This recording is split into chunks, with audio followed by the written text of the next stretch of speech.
your hands. Wave them at them bitches hating on you with their friends. Girl, you got it. Yung Xiaomi hair blender. So, I just recently bought it since hindi na-bleach yung hair ko.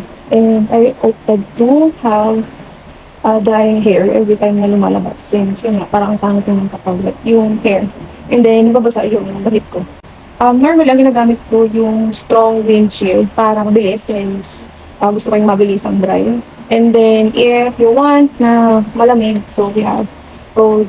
So, ito yung button, long press na.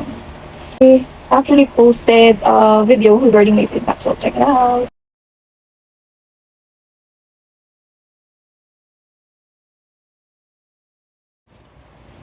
By the way, nag-start tayo mag-blower ng 10:17. 10:17. So, yan yung nasa screenshot. Yung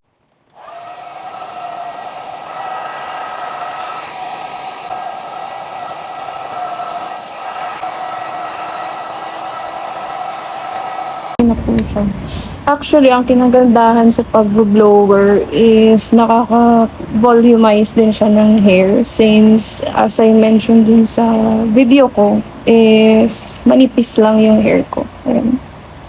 And then, kung makikita nyo, yung taas, hindi na po yan bleach. So, hair color na lang yan. So, actually, this year din, nagpagupit na ako. So, pinagupit ko na yung, actually mahaba yan. So, pinagupit ko na siya. So, eto na lang yung bleach hair dyan. Ito. So, yung on treatment na lang muna. And then, hair color siguro. Pero, wag na muna bleach. Yung dryness na mini-mention ko is yung pagka-dry from wet hair. Baka iniisip niyo yung dry na yung hair ko. Yung dry na parang damaged hair. So, hindi naman. Kasi since nagpa-treatment ako this year, medyo nag-okay yung hair ko. Medyo bugbog kasi siya sa bleach. So, ayan. So, kung makikita niyo, hindi naman siya yung dry na dry, yung damaged hair. Finish yung pag-dry ng hair ko. Actually, 10:27 AM. I forgot na i-screenshot kanina. Pero ngayon, 10:29 na.